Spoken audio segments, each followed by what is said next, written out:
Evolución. Hicimos evolución. Muy bien, evolución. ¿Me podrían ustedes mencionar, muchachos, así rápidamente, cuántas teorías evolutivas presentamos ese día? 3. 3. Su amigo, pues, me plantea que son 3. ¿Alguien me puede decir algo más? 3, 4, 5, ¿algo más? ¿Solamente hay una idea? ¿Cuántas teorías evolutivas presentamos ese día, muchachos? Rapidísimo. No son 3, no fueron 3. Por eso es que estoy haciendo la pregunta. No fueron 3, son más. ¿Cuántas? 4. Muy bien, Yadira. 4. 4 teorías evolutivas. Pregunto, ¿podrían nombrarlas? Y si pueden, en orden de origen, en el orden en el cual se fueron presentando. ¿Quién me dice cuáles son estas 4 teorías en orden? O bueno, ya en desorden, pero díganmelas. Teoría de la evolución de Lamarck. Ya, la teoría de Lamarck va 1. Darwin. La teoría de Darwin va 2. Por selección natural. Ya, Darwin o selección natural es lo mismo, va 2. Hugo de Bryce. Ya, la teoría de Hugo de Bryce. Y la última, Neodarwinismo. el neodarwinismo. Muy bien. Tenemos a Lamarck, tenemos a la teoría de Darwin, tenemos a la teoría de Hugo de Bryce y tenemos a la teoría de los neodarwinistas, que fueron un grupo de genetistas y de biólogos que plantearon el concepto. Muy bien. Ustedes me pueden decir en pocas palabras cuáles son los 2 postulados de Lamarck para la evolución. Uso y desuso. Ya, uso y desuso. ¿Y qué más? Herencia de los Caracteres caracteres. Herencia de los caracteres adquiridos. Uso y desuso y herencia de los caracteres adquiridos. El uso y desuso decía, órgano que usas desarrolla y órgano que dejas de usar tiende a desaparecer. Y los caracteres adquiridos decían que cualquier característica que se haya ganado o perdido durante tu vida, ibas a heredarla a la siguiente generación. Esos eran los conceptos de Darwin, de Lamarck. ¿Y Darwin qué propuso? A ver, muchachos, Darwin, ¿qué propuso? Selección natural. Ya, ¿y qué es eso? ¿Y qué es eso de la selección natural? A ver, cuéntame. El más fuerte sobrevive. El más fuerte es el que se El más queda fuerte sobrevive, ya muy bien. Pero ¿qué sobrevive. es la selección natural? ¿Qué es la selección natural? A ver, a tu criterio, ¿qué es la selección natural? ¿Es un cambio que se da dentro del cuerpo o es un cambio que se da en el entorno? En el entorno. Ah, muy bien. O sea, las condiciones del medio En el ambiente entorno. cambian. Las condiciones del medio ambiente se pierden. Y frente a esos cambios, ¿qué hace la especie? Se adapta. Evolución. Se adapta, muy bien. Se adapta o responde. Si no responde, ¿qué le pasa? Muere. Se muere. Y si Extingue. responde, evoluciona. Allí estamos viendo una diferencia entre el más fuerte y el más débil. El más fuerte sobrevive y el más débil desaparece. Punto. Pregunto, ¿Darwin pudo explicar por qué hay individuos más fuertes y más débiles en una misma población? No. No. No, no lo pudo explicar. No sabía cómo explicarlo. Sabía que eran iguales porque se veían iguales, pero nadie pensó que había más fuertes o más débiles y que frente a un problema como esto de la selección natural, que son cambios en el entorno, no saben cómo responder. Entonces ahí es donde venía el problema. ¿Estamos de acuerdo? Muy bien, muchachos. Y díganme, ¿qué dijo nuestro tío Hugo? A ver, ¿qué ¿La dijo base el de tío la Hugo? evolución son las mutaciones? Exacto, que la base de la evolución son las mutaciones. Pregunto, ¿qué es una mutación?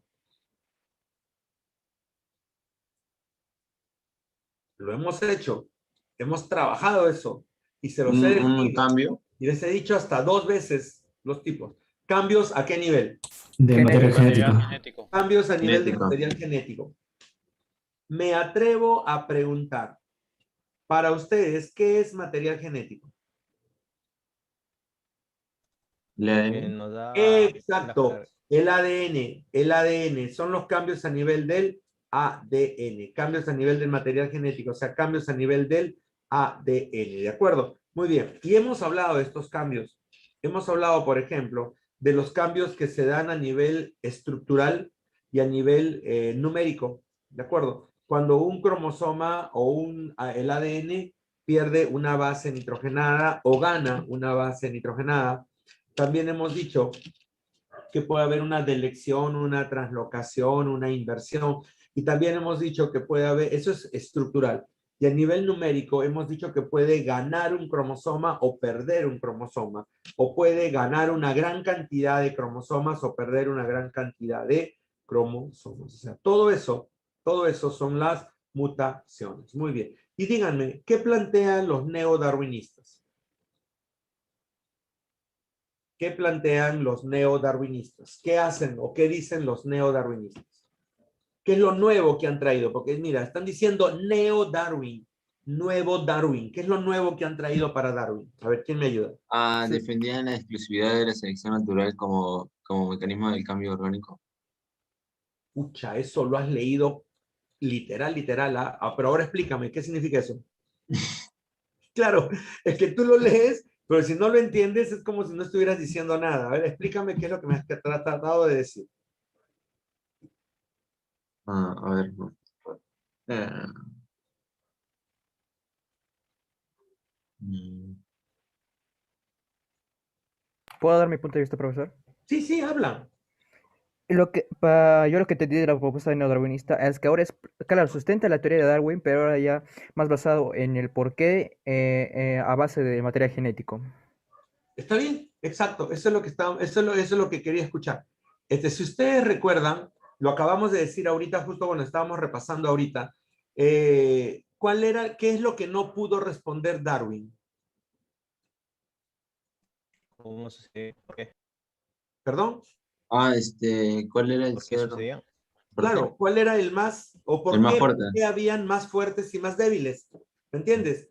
Darwin decía, yo veo a la población igual, yo las veo iguales, porque todos pertenecen a la misma población, tienen las mismas características, yo los veo iguales. Pero cuando viene la selección natural, hay unos más fuertes que sobreviven y los más débiles que desaparecen. ¿Pero por qué? ¿Cuál es la causa de eso? ¿De dónde viene eso? Y justo los neodarwinistas lo responden, y justo su compañero lo dijo.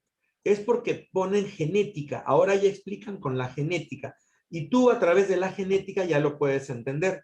¿Te acuerdas que cuando empezamos a hablar de la genética, yo te dije que te acuerdes que cuando veamos esto en evolución, lo vas a recordar? Era acerca de los alelos. ¿Te acuerdas que habían alelos dominantes y alelos recesivos? ¿Te acuerdas que te Sí, dije profe. que en una población el alelo dominante se puede expresar y en otra el alelo recesivo se puede expresar? Entonces, frente a una evolución, yo te pregunté, ¿quién es más fuerte? ¿Los homocigotes o los híbridos? Los híbridos. Los híbridos. ¿Por qué los Híbridos. híbridos? ¿Y por qué los híbridos? Tienen dos posibilidades de respuesta. Los alelos. Exacto, eso es lo que les dije, porque tenían dos posibilidades de respuesta frente a la selección natural. Entonces, eso es lo que Darwin no entendía, y los neodarwinistas trajeron y mezclaron la teoría de Darwin con la genética y dieron la respuesta. Los neodarwinistas dicen que hay 4 pasos para la evolución. Y escúchame bien, porque ya lo hemos explicado, pero ahora quiero que tú lo recuerdes bien. Son 4 pasos. El primer paso es la mutación. O sea, el primer paso te dice, tiene que haber un cambio genético en la población. Cambio genético, o sea, un cambio, una mutación que se está dando a nivel del material genético de la población. Esa población tiene sus genes, ya. Y esos genes lo mantienen como población. Pero al azar, porque esto tú sabes que es al azar, aparece una mutación, un cambio. Ya, apareció el cambio. Lo primero que aparece es la mutación. Ahora yo te hago la pregunta. Para que esa mutación pueda afectar a la población, ¿qué tiene que pasar? ¿Qué tiene que pasar? A ver, cuéntame. Para que esa mutación que se ha dado en un individuo de repente, ¿cómo podemos saber si esa mutación entra a la población? ¿Cómo podría entrar ese gen a la población. A ver, ¿quién me ayuda? ¿Cómo lo podría hacer? Con la reproducción. Producción. Ah, muy bien. Con la reproducción. ¿Qué tipo de reproducción?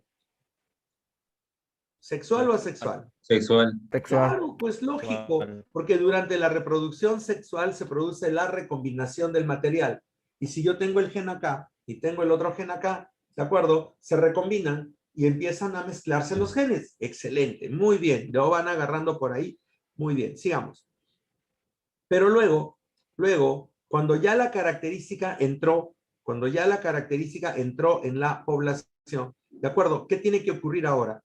¿Qué tiene que pasar con esa población para que empiece a diferenciarse en cierto modo? Cambios.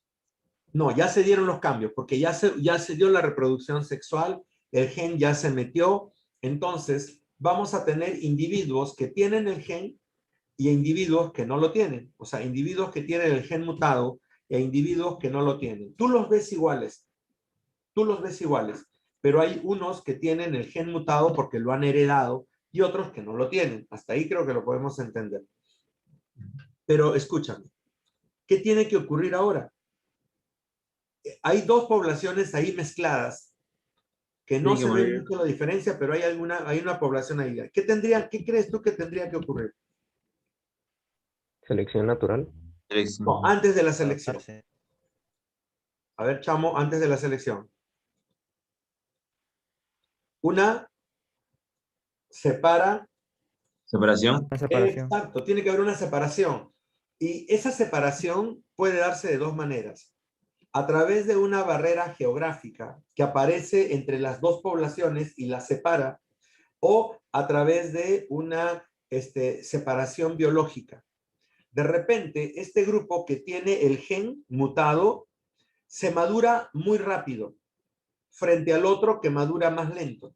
Entonces, cuando estos quieren reproducirse con este otro grupo, este grupo no está maduro, o sus hormonas todavía no están funcionando, o no están en el ciclo para producir reproducción. Entonces, quieren reproducirse y no pueden. Esa es una barrera biológica, porque este está inmaduro y este está maduro.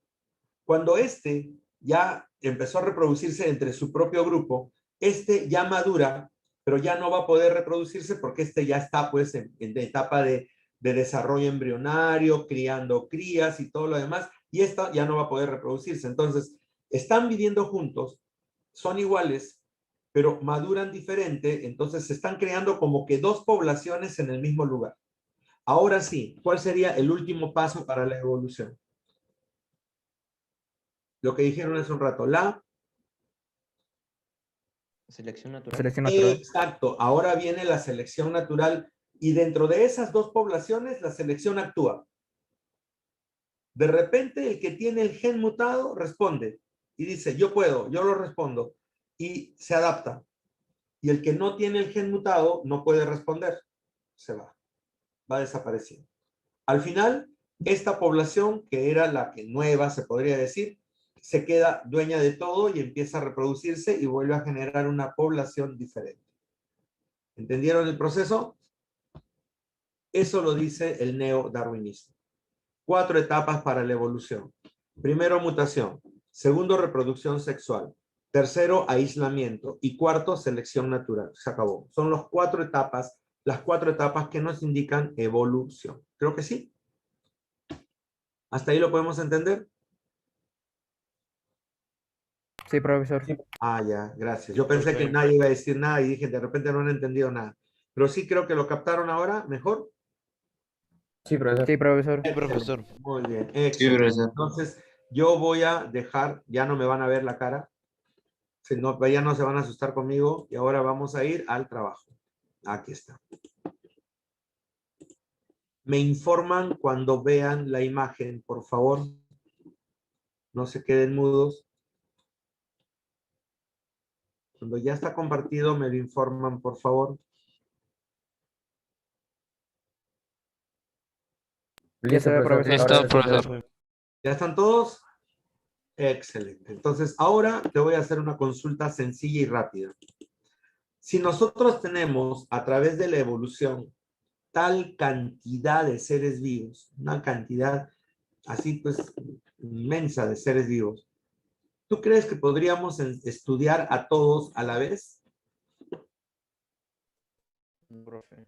No, No, profe. no, Sería no. complicado. Una consulta. ¿Cuántos cursos estás llevando tú ahorita?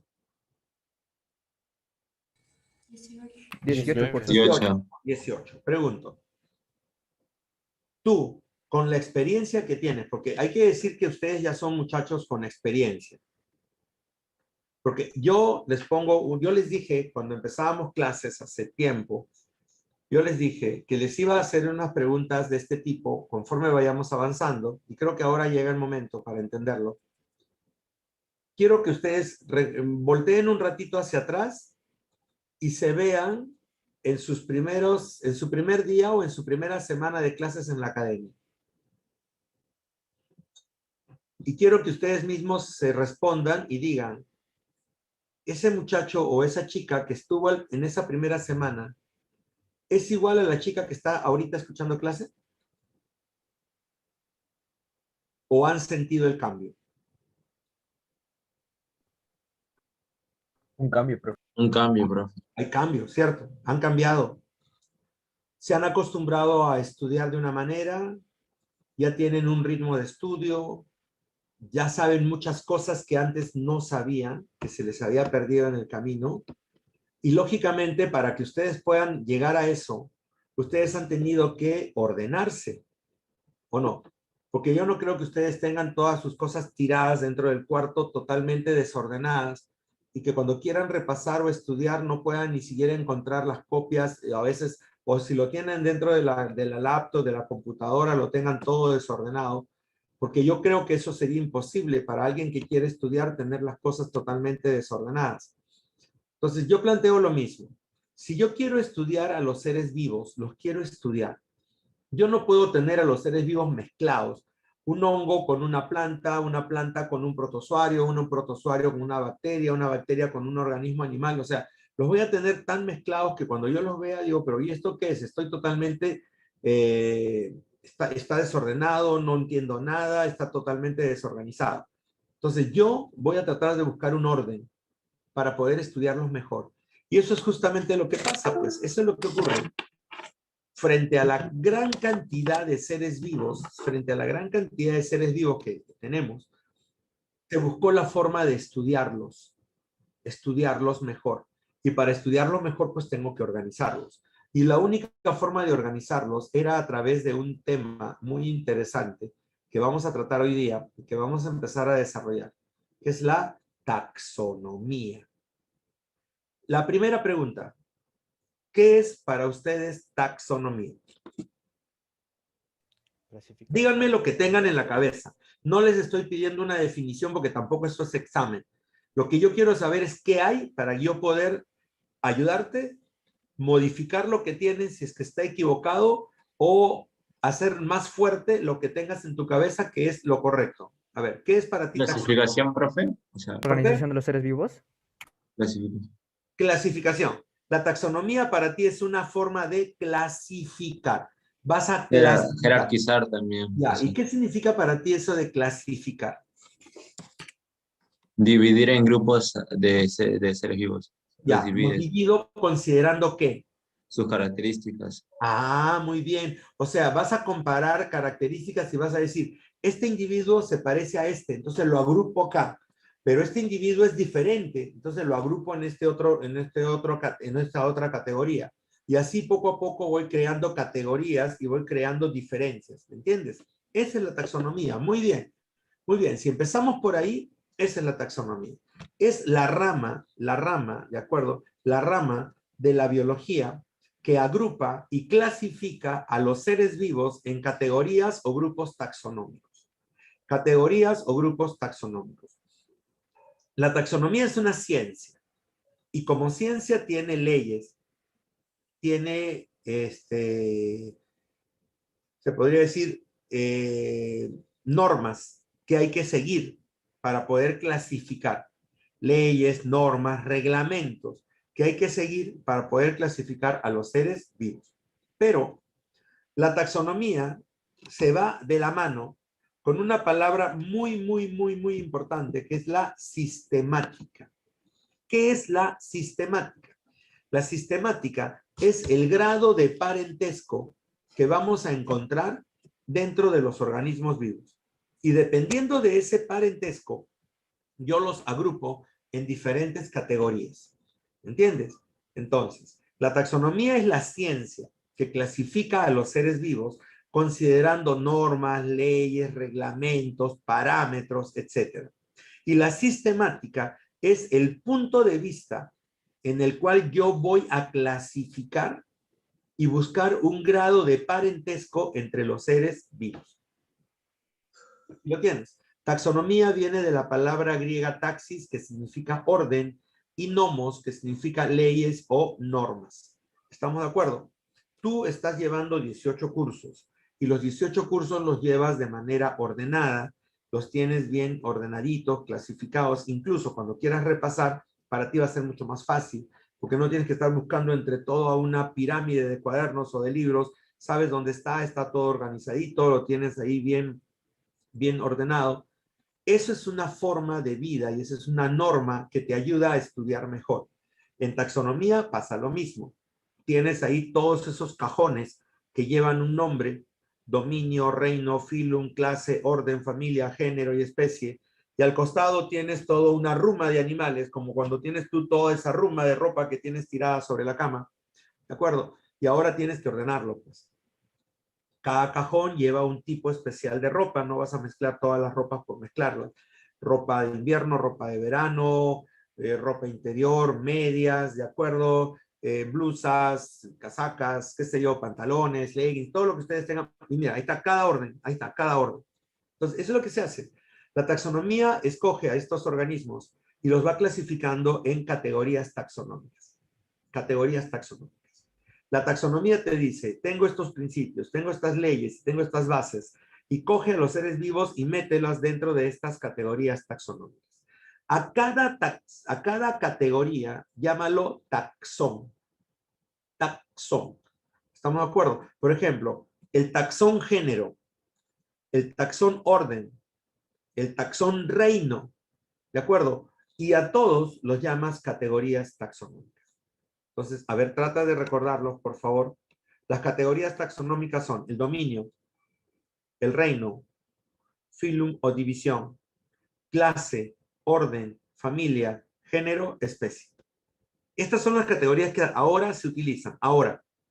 Y ahora vas a darte cuenta conforme vaya avanzando que hay una pequeña diferencia, pero ahorita trabajamos con dominio, reino, filum o división, clase, orden, familia, género, especie. Estas son las categorías taxonómicas. La sistemática ya te lo expliqué. Busca el grado de parentesco entre los seres vivos y lo que hace principalmente es agruparlos según este grado de parentesco. La sistemática es el criterio que usa un científico o un biólogo para determinar esto. Un científico o un biólogo lo usa justamente para determinar estas características, o sea, para clasificar a los individuos. Es el criterio que voy a usar. Ahora te voy a explicar más adelante y te vas a dar cuenta que durante la historia de la taxonomía se presentaron varios criterios. Muy bien. ¿Quién plantea las bases de la taxonomía? ¿Quién plantea las bases de la taxonomía? Las bases de la taxonomía fueron planteadas por Linneo, Carlos Linneo, un naturalista, ¿de acuerdo?, que trabajaba haciendo anatomía comparada. Él era botánico, no era zoólogo, era botánico, ¿de acuerdo? Y como era botánico, ¿de acuerdo?, empezó a clasificar y se vio en la necesidad, escúchame, se vio en la necesidad de básicamente crear estas categorías para poder clasificar a los seres vivos o a las plantas que él estaba estudiando. Por eso es que él crea las bases de la taxonomía. Por eso se dice que él es el padre de la taxonomía. Y él es el que crea estas categorías, ¿ah? Él crea estas categorías. ¿Y cuáles son estas categorías? Ahí las tienes. Reino, filum o división, clase, orden, familia, género y especie.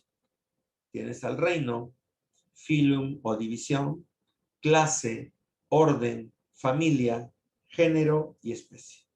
¿Estamos de acuerdo? Son las categorías taxonómicas planteadas por Linneo. Acá tienes una pequeña pizarra donde se colocan datos así compartidos de Linneo. A Linneo lo llaman el padre de la taxonomía. Linneo establece 3 reinos. Linneo establece 3 reinos, ¿de acuerdo? Estos reinos son el reino animal, el reino vegetal y el reino mineral. Pero claro que el reino animal y vegetal ya habían sido creados. Ahora te vas a enterar más adelante quién los creó por primera vez, ¿de acuerdo? Pero el reino mineral no tenía nada que hacer en este sentido, así que por eso es que fue eliminado. ¿De acuerdo? Bueno, no eliminado, pero dejó de usarse básicamente. Muy bien. Linneo, aparte de crear las categorías taxonómicas y iniciar una clasificación de los seres vivos, también crea la nomenclatura binomial. Él crea la nomenclatura binomial, que es el llamado nombre científico, el que nosotros conocemos como nombre científico. ¿De acuerdo? No te vayas a olvidar. Entonces, ahí tienes, es Linneo, Carlos Linneo, el padre de la taxonomía. Estas son las categorías propuestas por Linneo: reino, filum o división, clase, orden, familia, género y especie. ¿Estamos? Reino, filum o división, clase, orden, familia, género y especie. Traten de acordarse. Traten de acordarse. La pregunta es, muchachos, ¿qué faltaba aquí? Yo te presenté ya un grupo de categorías anteriores. ¿En qué empezaban las categorías anteriores? En dominio. Dominio. En este caso, Linneo nunca habló de dominio. Linneo nunca habló de dominio, por favor. Eso sí tienen que recordarlo, ¿de acuerdo? Linneo nunca habló de dominio. El dominio vino después. El dominio aparece en 1990 todavía. ¿De acuerdo? 1990. Ese es el dominio. Pero acá Linneo nunca habló de dominio. Bien. ¿Cuál es la base de la clasificación de Linneo? ¿Cuál es la base de la clasificación de Linneo? A ver, ¿quién me dice?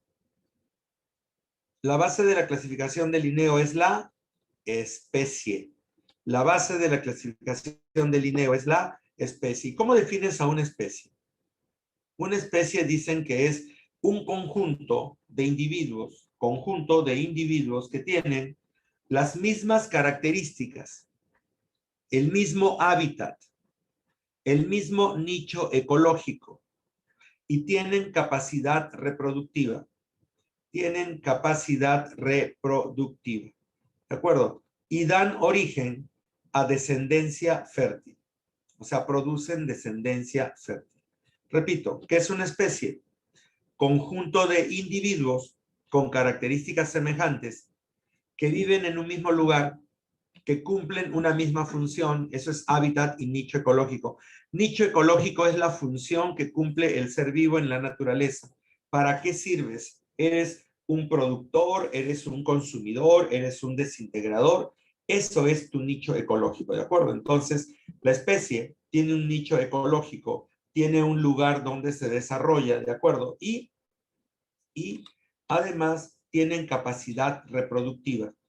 Y además de esta capacidad reproductiva, su descendencia es fértil. Su descendencia es fértil. ¿Qué significa? Que la descendencia también vuelve a reproducirse y así la especie se mantiene. Punto. Pero si yo coloco a esta especie, escúchame bien, si yo coloco a esta especie en diferentes hábitats, o sea, los llevo a diferentes lugares del planeta, ¿de acuerdo? Y estos diferentes lugares van a tener un clima diferente, una cantidad de luz diferente, una cantidad de alimento también diferente. Entonces, de acuerdo a estas zonas, estos individuos de esta especie van a empezar a diferenciarse.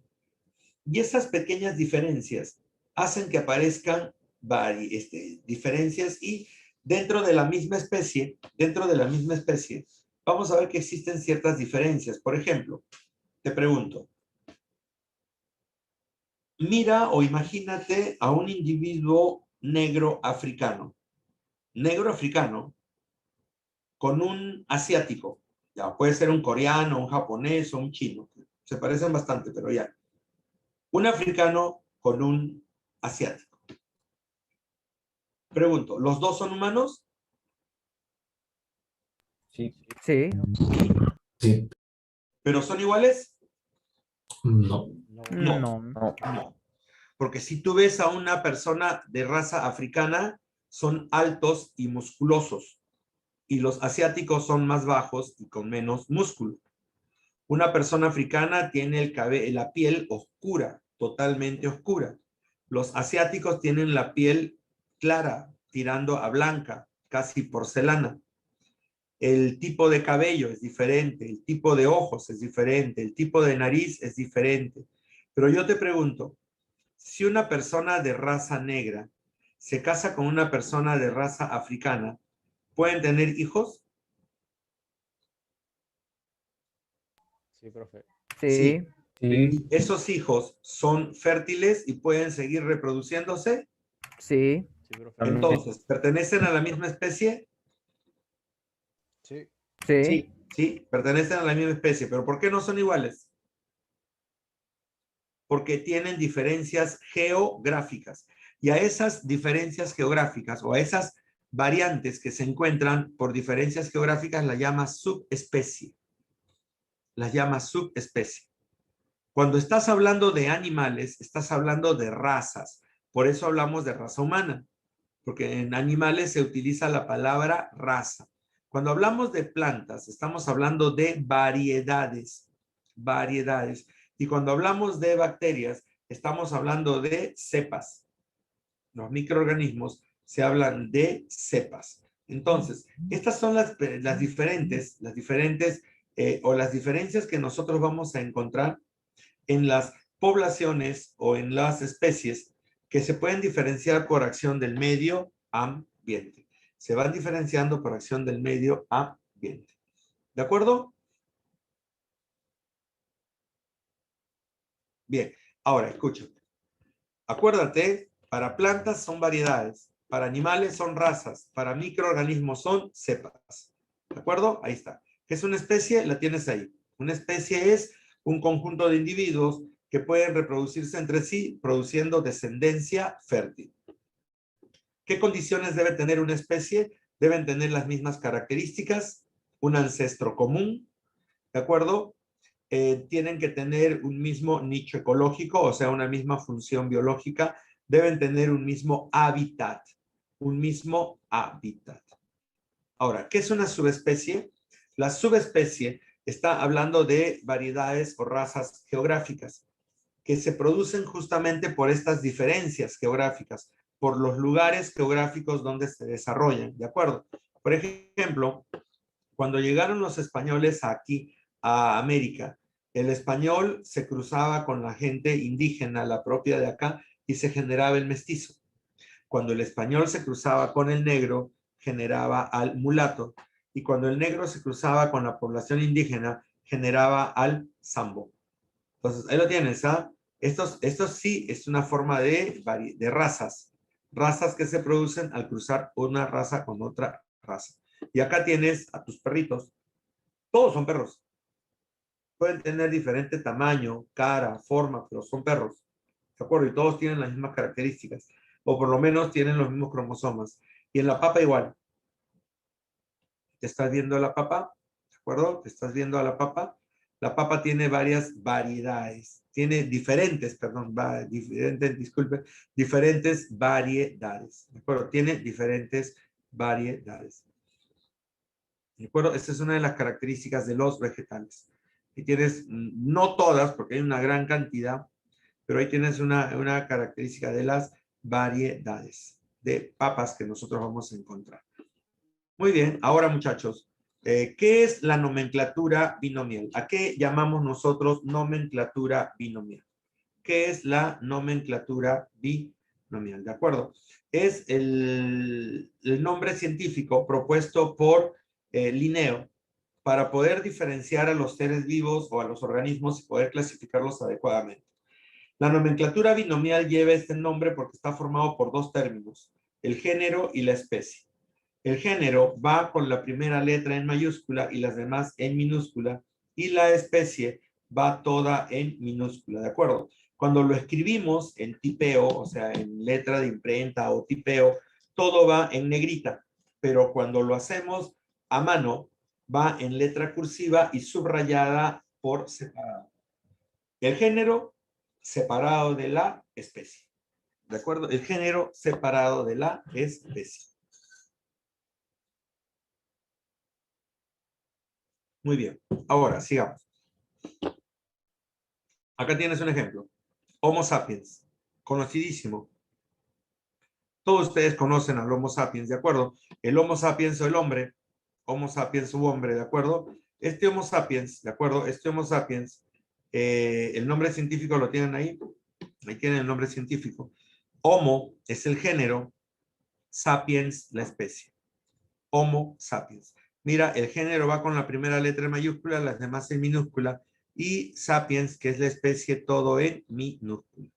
¿De acuerdo? El sapiens, que es la especie, todo en minúscula. ¿De acuerdo? Y el nombre vulgar es humanos. Si lees arriba, dice, se escribe en cursiva. Si se escribe a mano, va subrayado. Si se escribe a mano, va subrayado. ¿De acuerdo? Muy bien. Ahora, acá tienes otro nombre. Felis catus. Felis catus. ¿Qué significa esto? El gato, gato común. ¿De acuerdo? Ahí está Felis catus. Género y especie. Género y especie.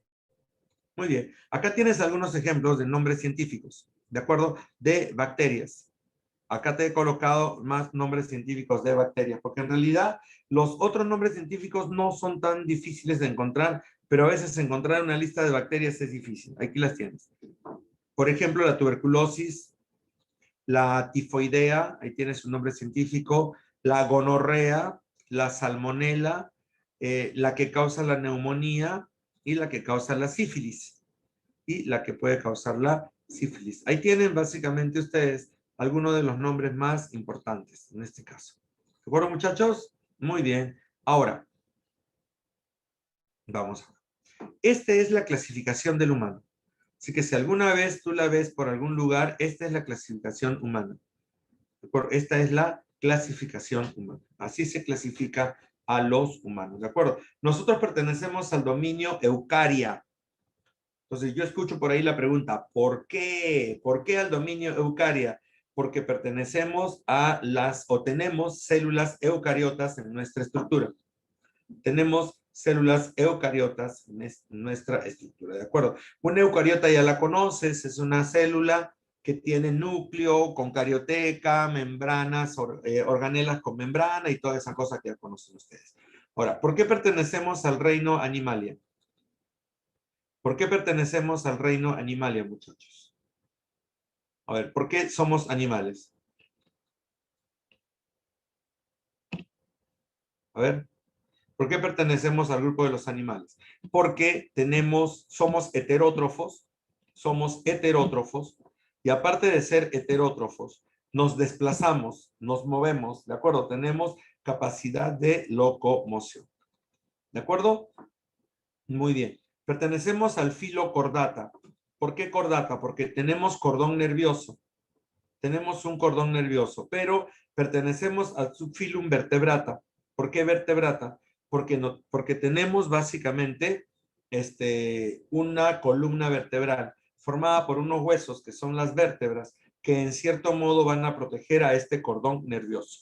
¿De acuerdo? Clase Mamalia. ¿Por qué Mamalia? Porque alimentamos a las crías con leche materna. Orden Primates. Orden Primates, porque pertenecemos a un grupo de simios que tienen las características humanas y bueno, básicamente porque somos básicamente simios, tenemos la estructura de simio. Familia Hominidae. Dentro de esos simios se separó un pequeño grupo homínido que tiene características más de humanos que de simio. Caminan en dos patas, utilizan los brazos para moverse, ¿de acuerdo? Ya no andan trepados totalmente en los árboles. Entonces, ahí tienes el dato, ¿de acuerdo?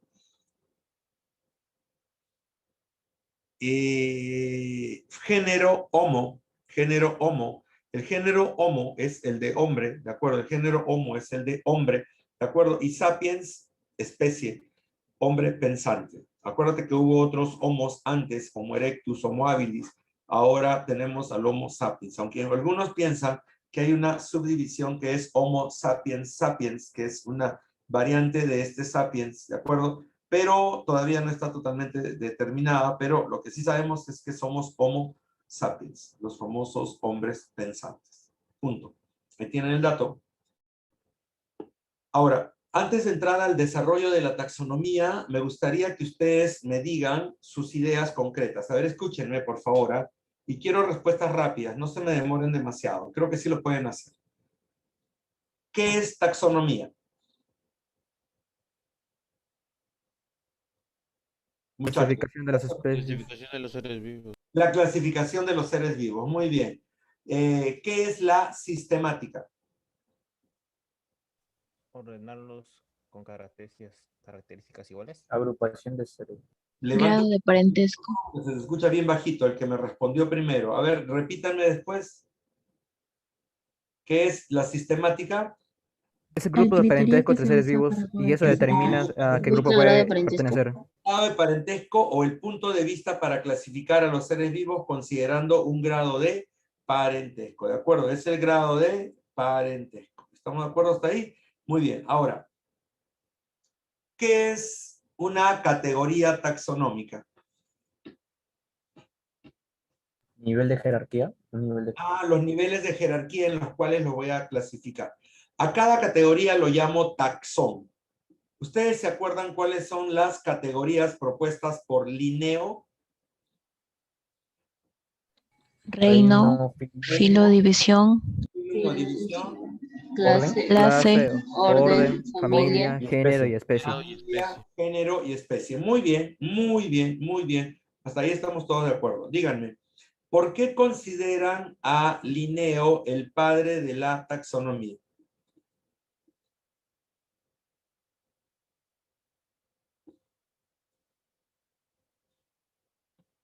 ¿Por qué Linneo es considerado el padre de la taxonomía? ¿Quién me ayuda?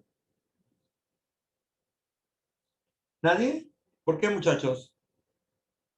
¿Por ser el primero en clasificar los seres vivos? Exacto, porque fue el primero en... No tanto fue el primero, pero fue el primero en ponerle reglas a la taxonomía. Él crea las categorías taxonómicas y crea las reglas y las normas que permiten clasificar a los seres vivos, ¿de acuerdo? Ahora, ¿y qué es la nomenclatura binomial o nombre científico? Es el nombre que se le da a un ser vivo según su género y especie. Muy bien, es un nombre que consta de género y especie y que identifica a los seres vivos. Esa es la nomenclatura binomial, formada por género y por especie. Nos sirve para clasificar a los diversos organismos. Aunque vengan de diferentes lugares del planeta, tú le pones el nombre científico y ese nombre es reconocido a nivel mundial. Cualquier parte del planeta reconoce a ese nombre como parte de esa estructura. ¿Estamos de acuerdo hasta ahí? Muy bien. Muchachos, díganme ustedes, por favor. Linneo es el padre, considera las categorías, ya hemos hablado de los taxones, hemos hablado del nombre científico. Ahora, te voy a decir lo siguiente. ¿La taxonomía fue la misma desde que apareció hasta la actualidad o ha ido cambiando? ¿Qué opinan? Ha ido Ha cambiando. cambiado. Ha ido cambiando, muy bien. La verdadera taxonomía empieza en 1753 con la taxonomía natural propuesta por Carlos von Linneo. Carlos von Linneo, ¿de acuerdo? Pero te cuento el dato. La primera forma de clasificar a los seres vivos fue planteada por Aristóteles, ¿de acuerdo? La primera forma fue planteada por Aristóteles, 500, más o menos unos 350 años antes de Cristo.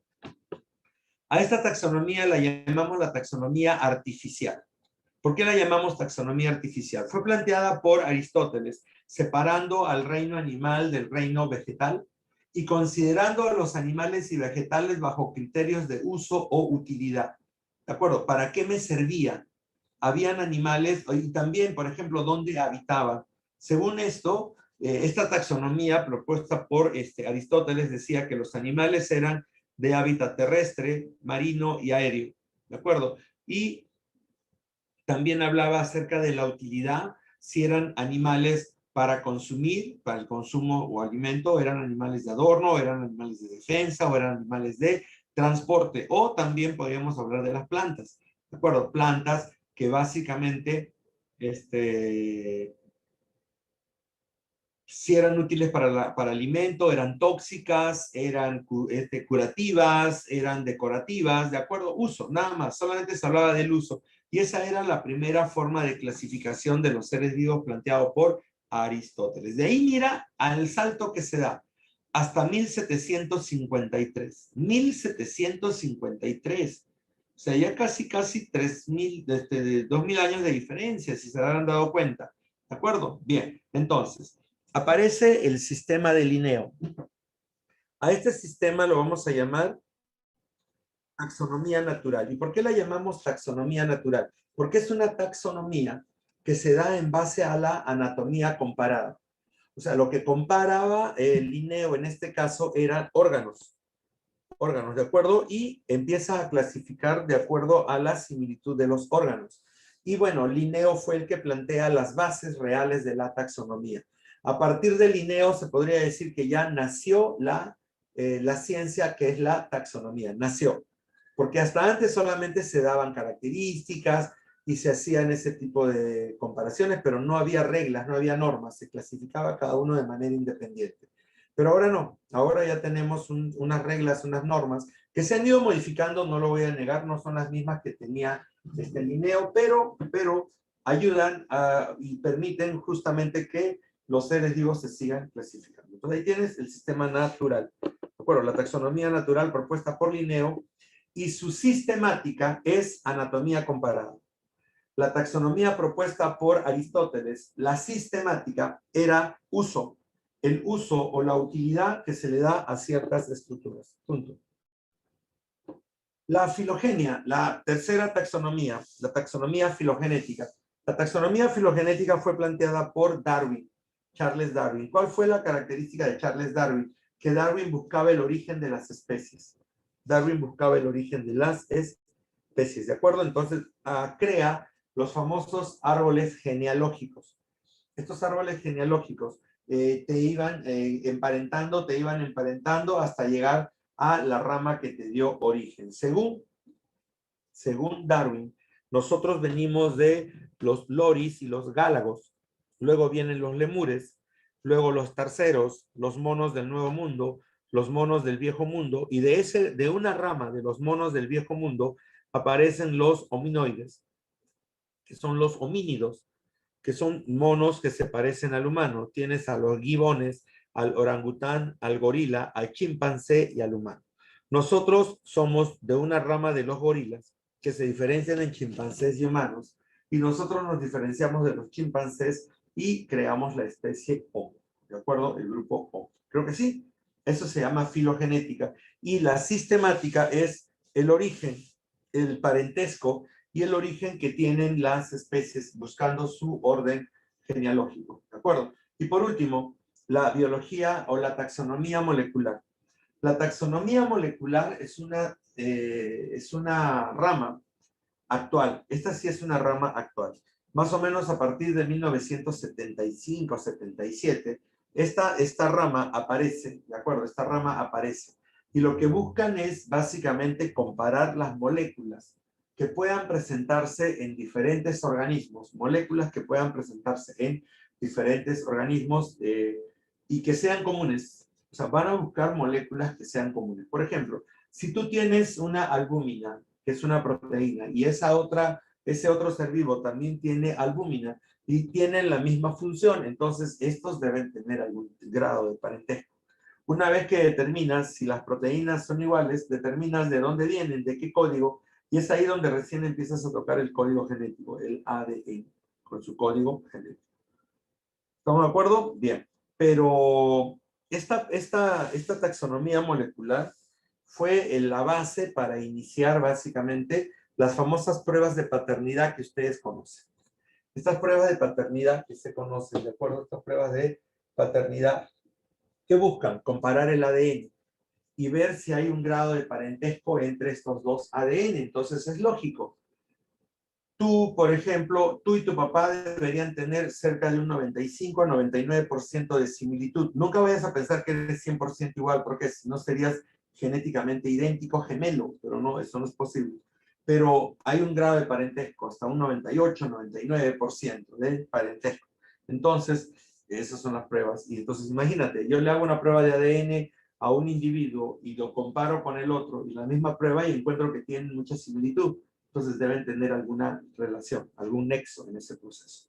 ¿De acuerdo? Entonces ahí tienes a la teoría de la taxonomía molecular. Taxonomía molecular. Fue propuesta por Carl Woese en 1977, analizando los ARNs de los ribosomas. Punto. Los reinos.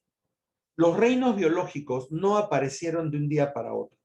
Han ido apareciendo de a poquitos. Han ido apareciendo de a poquitos. Entonces, ahí tenemos el dato. Aristóteles fue el primero en crear a los dos primeros reinos, que son el reino animal y el reino vegetal. Y ya te expliqué cómo, a través de una taxonomía artificial. Ernest Haeckel, en 1866, crea un nuevo reino, que es el reino protista. Este reino protista agrupa a los protozoarios, que son los organismos que se supone dieron origen a los animales. Pero, en realidad, el objetivo del reino protista no eran los protozoarios. Eran todos aquellos seres vivos microscópicos. Todos aquellos seres vivos microscópicos que no se puedan ver a simple vista. Que no se pueden ver a simple vista. Pero que se observan a nivel de este microscopio. ¿De acuerdo? Que solamente los podemos observar a nivel de microscopio. Entonces, cuando la célula fue descubierta, por lógica, aparecieron individuos unicelulares o microscópicos. Entonces, no los podíamos clasificar con los otros organismos, por lo tanto, los clasifican, ¿de acuerdo? Los clasifican dentro del reino protista. Los colocan dentro del famoso reino protista. ¿De acuerdo? Muy bien, muchachos. Ahora, después viene Herbert Copeland en 1900 y dice, dentro del reino protista, donde están los organismos unicelulares o los microscópicos, ¿de acuerdo? He encontrado que hay organismos que son totalmente diferentes. Estos organismos que son totalmente diferentes, no tienen núcleo, carecen de núcleo y deben pertenecer a un grupo totalmente diferente.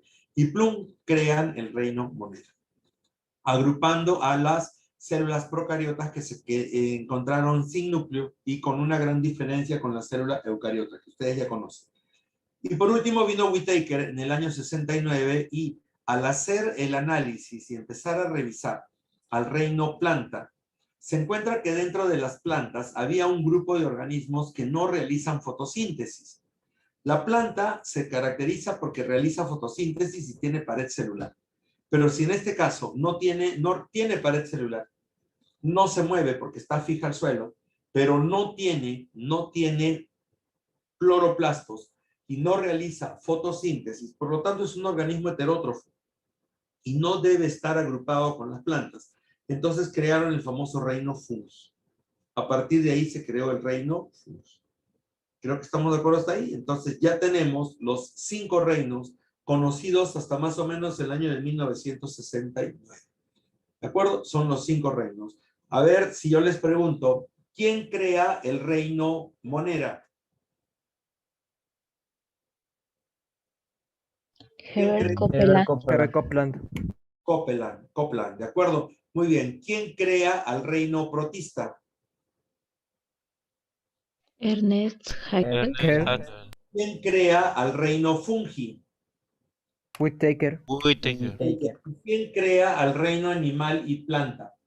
Aristóteles. Aristóteles. ¿Ya te diste cuenta? O sea, en ese orden y ya tú puedes más o menos ir relacionando, ¿de acuerdo? Si te preguntan ahí, ¿quién plantea la creación del reino protista? Haeckel. ¿Quién crea al reino monera? Copeland. ¿Quién habla del reino fungi? Whittaker.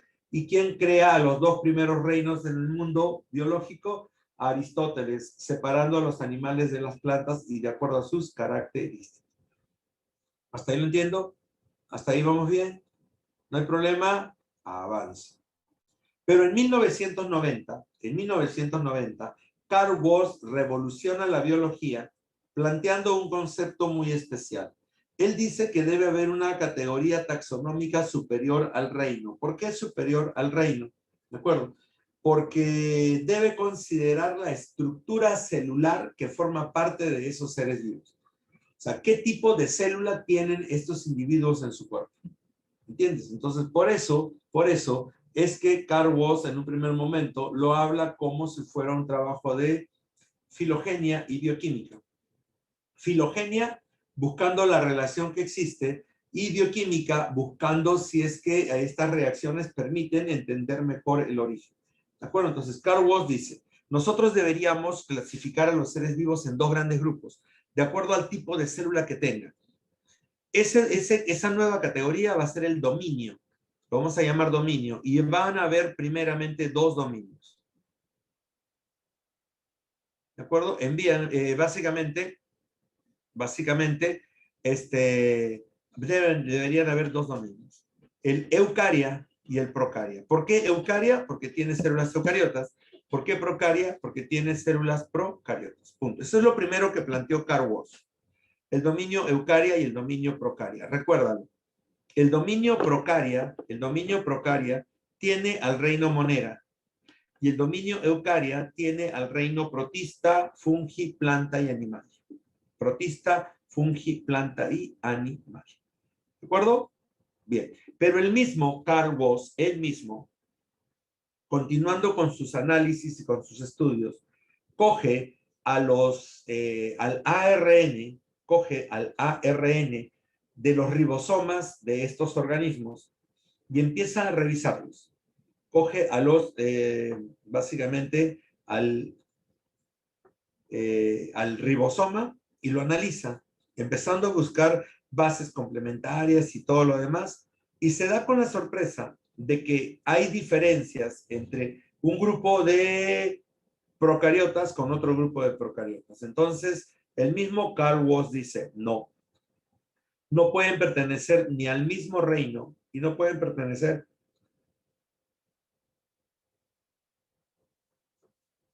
o tener las mismas características, porque ya las descubrió que no eran iguales. Entonces, plum, separa al dominio procaria en dos dominios, bacteria y arquea. Separa al dominio procaria en dos grandes dominios, el dominio bacteria y el dominio arquea. Si están viendo ustedes ahí, ya aparecen tres dominios. El dominio bacteria, el dominio arquea y el dominio eucaria. En ese orden, porque las bacterias son las más primitivas. Las arqueas es una rama intermedia entre bacteria y eucaria, ¿de acuerdo? Y los eucarias, ¿de acuerdo? Son los que ya tienen el núcleo organizado y todas las características que ustedes manejan, ¿de acuerdo? Entonces, ahí tienen las características.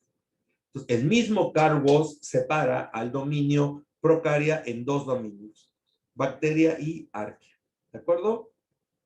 Bien, entonces ahí tienen los dominios y los reinos que nosotros vamos a empezar a estudiar. Este es el resumen. Actualmente se trabaja con tres dominios, ¿de acuerdo? Y 6 reinos. 3 dominios y 6 reinos. ¿De acuerdo? 3 dominios y 6 reinos. Muy bien. ¿Qué dominios? El dominio bacteria, que es el más primitivo. El dominio bacteria es el más primitivo. El más antiguo y el más primitivo. Es el dominio bacteria, que contiene a su reino eubacteria. El dominio arquea, que contiene a su reino arquea. ¿De acuerdo? El arquea son bacterias que viven en lugares muy extremos, en lugares donde cualquier otro ser vivo no vive, ellos van a poder sobrevivir. Entonces, a eso lo llamamos nosotros el arquea y las arqueobacterias. ¿De acuerdo? Muy bien. Ahora, y el dominio eucaria es el que tiene núcleo con membrana nuclear, con organelas y con todas las características que nosotros podemos recordar de una célula eucariota. Entonces, ahí tienes el dominio eucaria con sus 4 reinos: reino protista, reino fungi, reino planta y reino animal. ¿De acuerdo? Entonces, ahí tienes el dato. Estos son los 3 dominios y los 6 reinos que actualmente nosotros manejamos. 3 dominios y 6 reinos. Punto, se acabó. Vamos. Acá tienes a las bacterias, a las arqueobacterias y a las eucarias. Bacterias, arqueas y eucarias. ¿De acuerdo? Bien. Este cuadrito te va a servir como referencia para algunos datos que quieras recordar cuando tengas que trabajar este tipo de procesos, ¿de acuerdo? Entonces, algunos datos que tú necesites, entonces lo puedes ver acá y te puede servir, ¿no? La presencia de mitocondrias, la presencia de cloroplastos, la presencia de pared celular, si tienen o no tienen movimiento o, básicamente, si tienen o no tienen sistema nervioso. ¿De acuerdo? Entonces, empezamos con el dominio bacteria. Para hablar del dominio bacteria no te voy a decir gran cosa, porque básicamente a las bacterias ya las conoces. Las bacterias son células muy primitivas, no tienen membrana nuclear, carecen de membrana nuclear, ¿de acuerdo? No tienen organelas membranosas, tienen una pared celular gruesa formada por péptidoglucanomureína, tienen hábitat variado, tamaño variado, ¿de acuerdo? Tienen mesosomas, un ADN circular, eso ya lo conoces, ya lo sabemos. Entonces, las bacterias son consideradas las células más primitivas. Son las que vivieron, son las primeras células en aparecer sobre la Tierra, ¿de acuerdo? Muy bien. Estas bacterias se pueden clasificar por su forma. Las bacterias se pueden clasificar por su forma en bacilos, cocos, vibrios y espirilos. Bacilos, cocos, vibrios y espirilos, ¿de acuerdo? Se pueden clasificar por la tinción que le damos. ¿Qué es eso de tinción? ¿Cómo las coloreamos para observarlas? Entonces, utilizamos la técnica Gram. Pueden ser Gram positivas o pueden ser Gram negativas, ¿de acuerdo?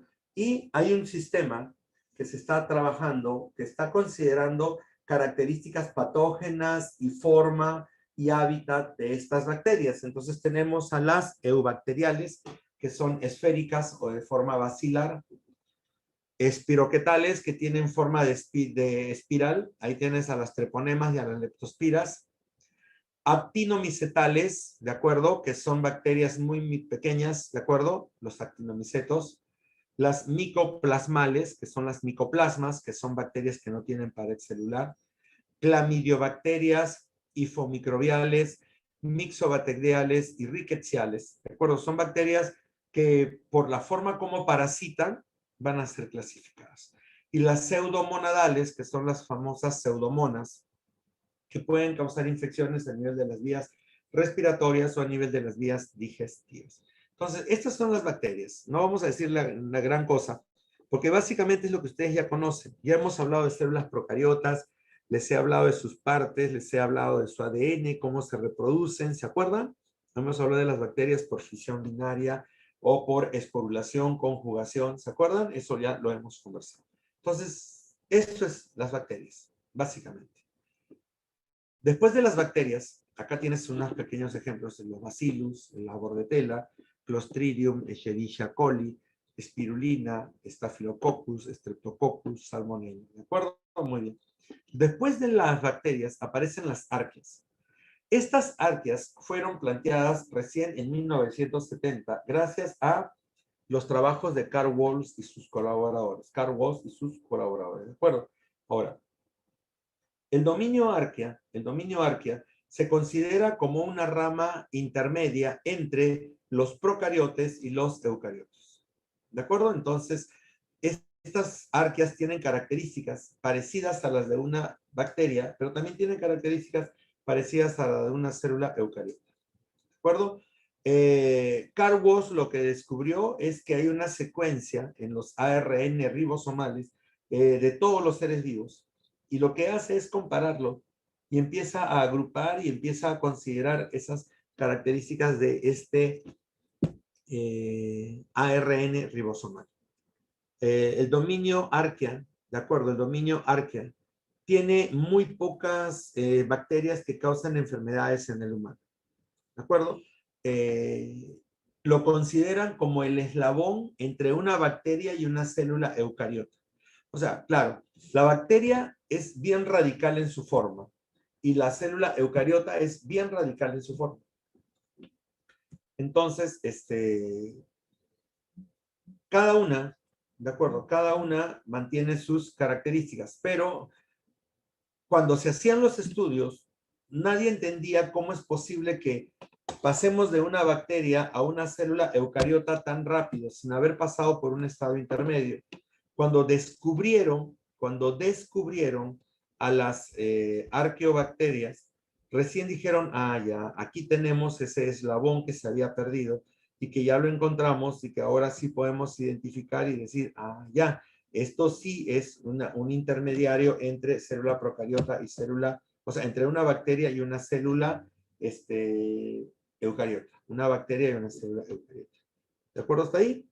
Sí, muy bien. Entonces, muchachos, las arqueas tienen básicamente, a ver, veamos lo que dice acá. Recién está empezando a estudiarse. Su pared celular tiene básicamente péptido, pseudomureína. Es una mureína parecida, sino que cambia un ácido nada más.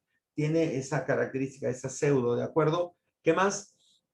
El dominio arquea vive en lugares muy extremos, donde otro ser vivo no logra vivir, a temperaturas elevadas, a un pH muy ácido, son sitios sin oxígeno, y la bacteria vive feliz normalmente, y participan de los ciclos biológicos como del carbono, el nitrógeno y el azufre. Este es el árbol filogenético, lo estás viendo ahí, tienes a las bacterias con su gran grupo, mira a las arqueas también con su grupo y a las eucarias con su grupo. Entonces, esto es lo que básicamente pasa, ¿de acuerdo? Este es el árbol filogenético de la vida. Ahora, las características generales son procariotas, microscópicas,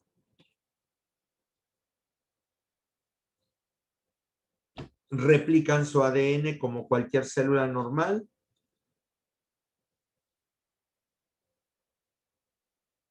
¿De acuerdo? Su maquinaria de replicación y de síntesis de proteínas es muy parecida tanto en las eucariotas como en las arqueas. ¿De acuerdo? En este caso, sus genes no tienen intrones, ¿de acuerdo? No tienen intrones, ¿de acuerdo? Por eso es que ya no puede volver a sintetizar una nueva. Acuérdate que los intrones y los exones son básicamente segmentos de ADN que codifican o que no codifican nada, ¿de acuerdo? Bien. Y punto. Miren acá. Estas son las arqueas. De acuerdo a su hábitat, las termófilas viven en lugares muy calientes, las psicrófilas viven en lugares helados y las halófilas viven en lugares lugares llenos de sales, saturadas de sales. ¿De acuerdo? Bien, aquí la tienes. La clasificación de las arqueas. Las arqueas se clasifican en dos grandes grupos generales, las crenarcotas y las euriarcotas. Las creniarcotas son las que tienen hábitat inhóspitos, como por ejemplo, tienes a bacterias que viven en lugares muy ácidos y calientes, termoacidófilas. ¿De acuerdo? Son las termoacidófilas, que son las más soportables, o sea, no se destruyen con agua caliente, ¿de acuerdo? Imagínate, cualquier ser vivo frente al agua caliente se les zancocha la piel, los huesos, las bacterias se mueren, pero estas bacterias no, viven en lugares muy calientes como son los geysers o las aguas termales, ¿de acuerdo? Y encima ácidas todavía, peor. Luego vienen las euriarqueotas. Las euriarqueotas es un grupo mucho más grande que tiene diferentes subgrupos. Por ejemplo, tenemos a las bacterias halófilas, ¿de acuerdo? Las halófilas, que son aquellas que viven en lugares totalmente salados. Las bacterias metanógenas, que viven en lugares sin oxígeno y producen gas metano, y las hipertermófilas, que viven en lugares muy, muy calientes, pero que no necesariamente tienen que ser ácidos. ¿Estamos de acuerdo? Entonces, son dos grupos, crenarcota y euriarqueota. La crenarcota tienes a las termoacidófilas y las euriarcotas tenemos a varios, ¿de acuerdo? hipertermófilas, metanógenas, halófilas, ¿de acuerdo? Que son las que, el lugar donde se van a desarrollar. Acá tienes Crenarquiota, individuos hipertermófilos, Euriarquiota, la mayoría de los individuos son metanógenos y halófitos extremos, y el reino Porarqueota, por individuos que viven en aguas termales. Esta es una nueva categoría que recién se está implantando, pero estas dos sí, Crenarquiota y Euriarquiota, trata de recordarlos. Ahora sí, salimos del reino o del dominio bacteria y arquea para entrar al dominio eucaria. El dominio eucaria es algo que tú ya manejas, así que no va a ser muy difícil. Los eucariotas, escúchame bien, los eucariotas son aquellos organismos, recuerdo, los eucariotas son aquellos organismos que tienen la característica de presentar núcleo con membrana nuclear. El núcleo con la membrana nuclear. También es un grupo que tiene organelas membranosas, realiza mitosis porque forma cromosomas, realiza mitosis y forma cromosomas. ¿De acuerdo hasta ahí? Bien, ahora escuchen. El dominio eucaria tiene 4 reinos. El reino protista, el reino fungi, perdón, claro, el reino protista, el reino fungi, el reino animalia y el reino vegetal o plantae. ¿De acuerdo? Entonces, esa es básicamente la estructura de un dominio eucario. Es una célula mucho más evolucionada, es una célula que básicamente tiene todas las organelas para mantenerse vivo y sobrevivir y no tiene ningún problema. ¿Estamos? Bien. Nos vamos ahora con el dominio eucaria. Te dije que el dominio eucaria tiene 4 reinos. El reino protista, donde agrupa a los protozoarios y a las algas, aunque eso está cambiando últimamente. Los hongos, que se clasifican por el tipo de esporas que tienen para reproducirse. Tienes a los cigomicetos, ascomicetos, basiliomicetos y deuteromicetos. Tienes a las plantas con las briofitas, las traqueofitas sin semilla y las traqueofitas con semilla, que son las gimnospermas y las angiospermas. Y los animales que se clasifican en mesozoas, parazoas y eumetazoas, ¿de acuerdo? Animales sin tejido, animales con tejidos pero sin órganos y animales con tejidos y órganos en su estructura. Punto. Ya. Vamos a hablar del reino protista. Si estás viendo acá, todos son microscópicos. Algunas algas son macroscópicas, pero todos, el 90% de todos estos son microscópicos. El 90% son microscópicos, ¿de acuerdo? Muy bien, ¿qué más? El reino protista son organismos que contienen una gran variedad de organismos de diferentes orígenes y estructuras. Están formados por organismos unicelulares y pluricelulares, y algunos autores incluyen a las algas unicelulares y a los protozoarios. Eso de algunos autores no es que sea así. Inicialmente, el reino protista tenía 3 subgrupos. Los mixomicetos, que los llaman de esa manera, tienes a las algas y tienes a los protozoarios. ¿De acuerdo? Entonces, ¿cuál es la diferencia? En el reino protista, ¿de acuerdo? Pueden ser organismos unicelulares o pluricelulares, pero no forman tejidos. Su núcleo tiene carioteca, pueden asociarse formando colonias, tienen vida activa, se reproducen de forma asexual o sexual mediante gametos o fisión binaria. ¿De acuerdo? El tipo de movimiento depende de su estructura de locomoción y pueden ser flagelados, pseudópodos o ciliados. ¿De acuerdo? Entonces, ahí lo tienes. Por la división, o sea, ¿cómo los dividimos? Hay 2 grupos de protistas, los protozoarios y las algas. Los protozoarios tienen vida libre, se mueven, se desplazan. Las algas, muchas son básicamente, son autótrofas, pero muchas están protegidas por una cubierta de sílice y básicamente realizan fotosíntesis. Por eso el color. Por eso cada una lleva un color diferente. ¿De acuerdo? Entonces, ahí tienes el dato. Esto es básicamente la división de los protistas. Bien, empezamos con los protozoarios. ¿Qué es lo que tenemos que trabajar hoy día? Los protozoarios. ¿De acuerdo? Los protozoarios viene del término proto, primero zooanimal, o sea, son los que aparecieron antes de los animales.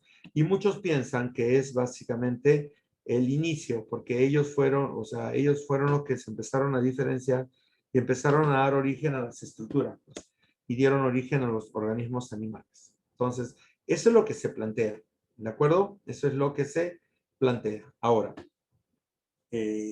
un protozoario tiene una nutrición es heterótrofa, pero puede ser holozoica. ¿Qué significa esto de holozoica? Que se puede comer a otros protozoarios a través de una fagocitosis o una pinocitosis. La mayoría son microscópicos, tienen una membrana nuclear, tienen organelas membranosas, son muy adaptables, se han adaptado a una gran variedad de hábitats, ¿de acuerdo?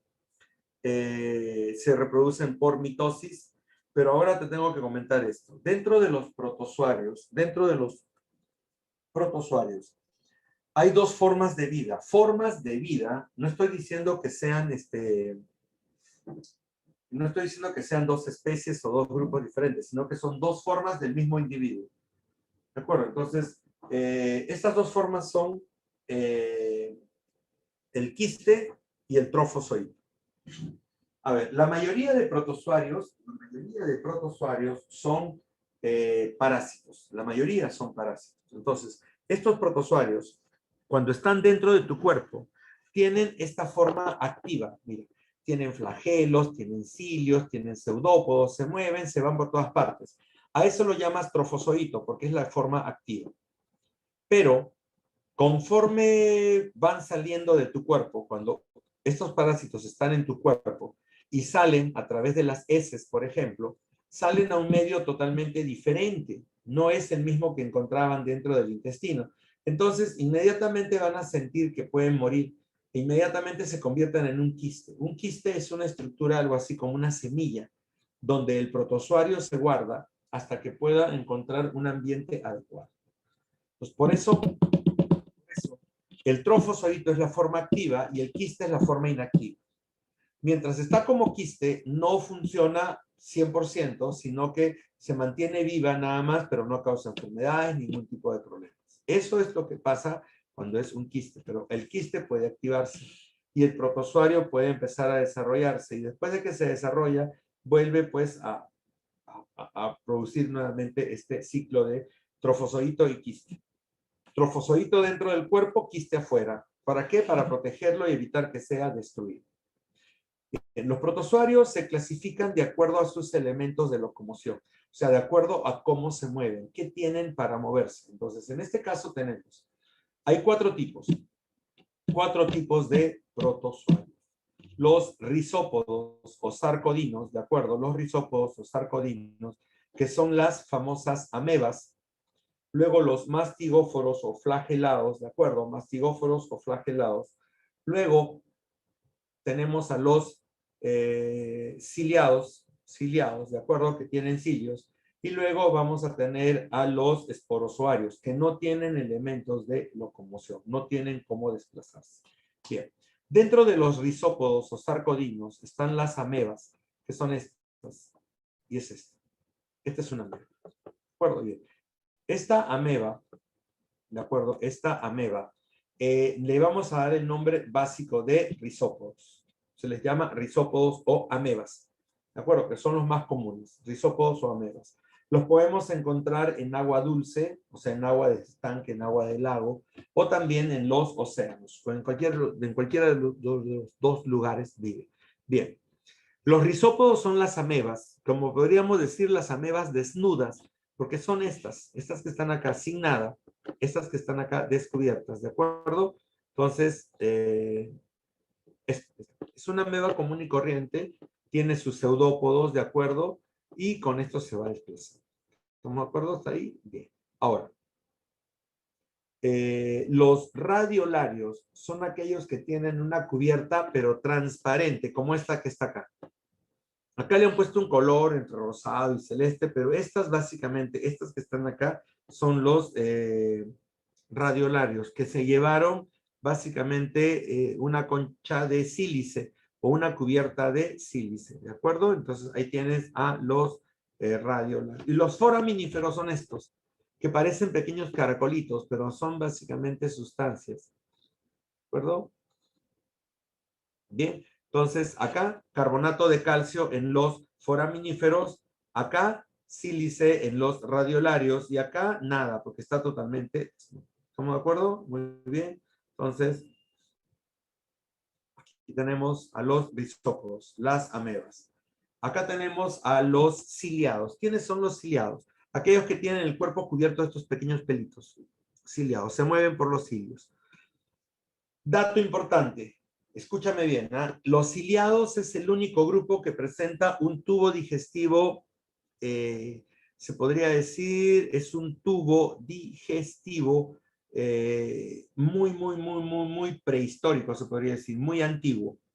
Los ciliados tienen dos núcleos, el micronúcleo y el macronúcleo. El micro les sirve para reproducirse y el macro les sirve para controlar la vida de la célula. Si esta ameba se quiere, o este ciliado se quiere reproducir con otro ciliado, pueden intercambiar material genético, solamente los plásmidos, y se acabó. Perdón, el micronúcleo, y se acabó. Y se produce la recombinación y se produce la caracterización, sin ningún problema. Bien, pero ya se dieron cuenta de lo que hay acá. Mira, hay micronúcleo, macronúcleo, hay vacuolas, eso sí lo entiendo, vacuola digestiva y vacuola contráctil. Están los cilios, pero hay tres palabras que de repente no entienden. Citostoma, citofaringe y citopigio. ¿Sabes qué es el citostoma?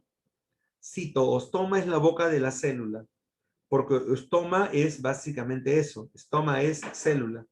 ¿De acuerdo? Entonces, citostoma es la boca de la célula. La boca de la célula. Citostoma, boca de la célula. Por ahí entran los alimentos. Los cilios ayudan a que entren. Luego que lo tienes dentro, lo mandas a la citofaringe. ¿Qué es la citofaringe? ¿De acuerdo? Es la que transporta estos nutrientes y va a aportar, ¿de acuerdo? Va a aportar las vacuolas de alimento. Por ahí entra. Entra por la boca, por el citostoma, avanza por la citofaringe, y de la citofaringe lo que sale son básicamente las células, ¿de acuerdo? Las células o las vacuolas que ya no necesitas. Y por el citoprocto o citopigio lo eliminas. Entonces, si te fijas, citostoma, boca, citofaringe, un intestino primitivo, y citoprocto, un ano. Entonces, es como si estuvieras viendo el aparato digestivo muy primario, ¿de acuerdo? Muy básico, pero ahí lo tienes. Citostoma, citofaringe y citoprocto. Y estas son vacuolas alimenticias o vacuolas digestivas que la célula ha capturado para su alimentación. Acá tienes al paramecium, ¿de acuerdo? Lo estás viendo, al paramecium, ¿de acuerdo? Estás viendo ahí la cilia. Bien, entonces acá tienes al paramecium. Mira, tienes sus núcleos. ¿De acuerdo? Está bien sujeto. Punto. Se acabó. Vamos. ¿Qué son los mastigóforos? Los mastigóforos son aquellos que tienen flagelos. Ya te hablé de las amebas que tienen pseudópodos. Ya te hablé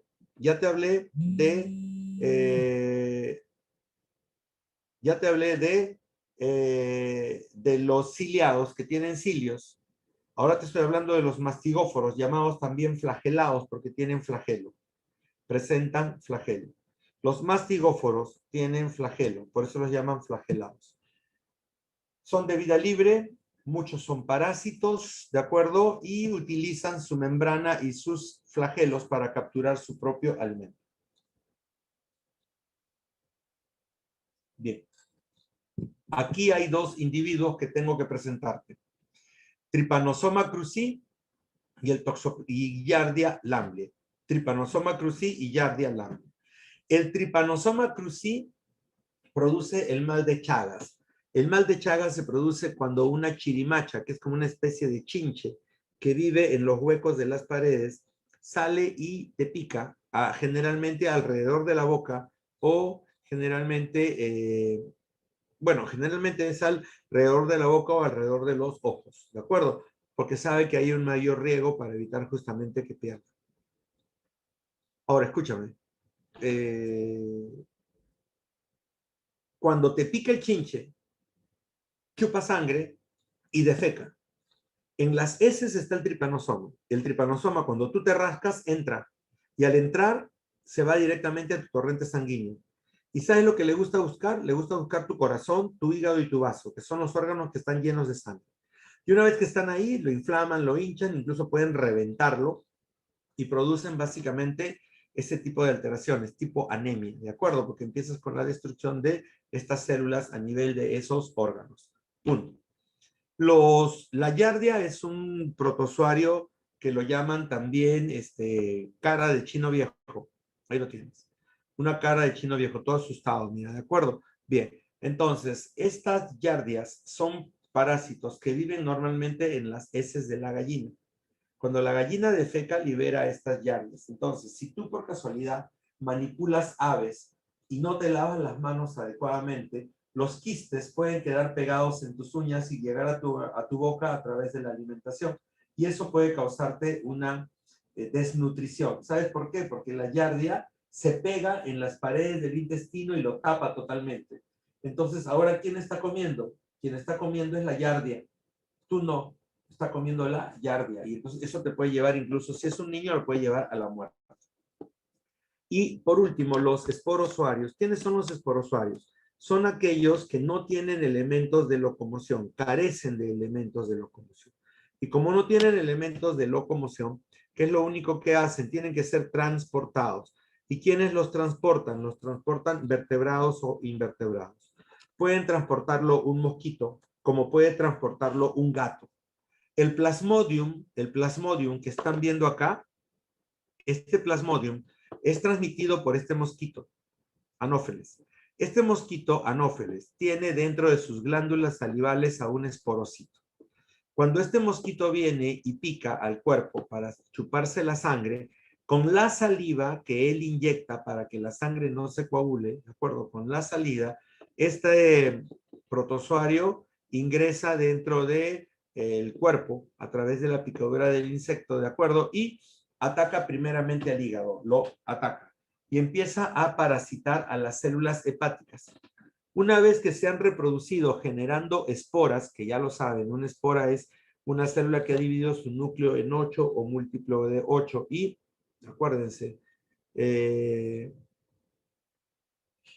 este hígado, esta célula hepática, al reventar, libera merozoitos. Esos merozoitos van y se meten dentro del glóbulo rojo. Y dentro del glóbulo rojo se reproducen, generando nuevos merozoitos. El problema aquí es que cada vez que infectan a un glóbulo rojo, el glóbulo rojo estalla, revienta, se rompe. ¿Entiendes? Estalla, revienta, se rompe. Y de esa ruptura, ¿de acuerdo? Básicamente se va a producir pues una anemia porque vas a empezar a perder glóbulos rojos. Al romperse el glóbulo rojo, libera toxinas y produce anemia. Y la persona pues empieza a tener fiebres, empieza a tener temblores y amanece pues totalmente pálida y sin energía. No tiene glóbulos rojos, o la mayoría se han muerto, tiene que volver a recuperarlos. Ahora, una vez que el mosquito pica, en esta etapa se lleva al merozoito. Estos se convierten en gametos, se fecundan en el intestino del mosquito y de ahí pasan hacia la glándula salival. ¿De acuerdo? Y ahí es ahí donde se cierra el ciclo. Esto es, muchachos, básicamente el Plasmodium vivax que produce la malaria. El Toxoplasma gondii que estás viendo acá, este Toxoplasma gondii, esto es un parásito, un protozoario parásito que vive en los gatos. Los gatos se alimentan de aves y de ratones. Entonces, al alimentarse se contagian. Y el gato tiene el toxoplasma. ¿Dónde vive? Vive en su intestino y vive también en sus músculos, porque se mueve hacia los músculos. El gatito viene y tú me dices, pero profe, el gatito es limpio, siempre defeca en su cajón de arena y todo normal. Ya, chévere. Pero el problema es que los quistes quedan pegados a los pelos del ano. Y cuando quedan pegados a los pelos del ano, entonces el quiste, lo que va a pasar es que va a estar en tu cama, el gato duerme contigo, está en tu cama, se echa ahí, y luego ¿qué pasa? Este gato te contagia el quiste, pues el quiste entra a tu cuerpo, ya sea porque sacudes la cama, tiendes la cama, limpias la cama, el quiste se seca, se volatiliza y puede entrar por tu vía respiratoria o por tu vía digestiva. Una vez que entró, Una vez que entró, el quiste va a empezar a desarrollarse, ¿de acuerdo? Y se va a meter a tus músculos, se va a meter a tus músculos. Y en las mujeres se mete a los músculos y al útero. Entonces, es ahí donde viene el problema, porque cuando la mujer quiere embarazarse, el toxoplasma gondii lo impide, porque sale del útero y se mete al embrión. Y cuando está desarrollándose ese embrión y ya tiene órganos como el vaso, como el hígado, se mete ahí y se come toda esta estructura. Y por eso es que muere, se aborta. Ese es el aborto, el producto de estos esporozoarios. ¿Estamos de acuerdo hasta ahí? Entonces, ahí tenemos, muchachos, a el grupo de los esporozoarios. Hasta aquí voy a quedar con ustedes porque ya hoy día hemos avanzado bastante. Y lo que queda es básicamente hablar de las algas, pero las algas las vamos a hablar cuando estemos hablando con las plantas. Esas van a estar ahí, ¿de acuerdo? Entonces, ahí las dejo. Y ustedes ya tienen las diapositivas para poder estudiar esto y poder repasar lo que viene. Plantas y algas, ¿de acuerdo? Y hongos. Hongos. Hay un dato, y se los digo para que no piensen que estamos haciendo otra cosa. Ustedes no les han considerado dentro de lo que es este término de clases, no han considerado dentro de lo que es la clasificación, no se había considerado a lo que es hongos y se había considerado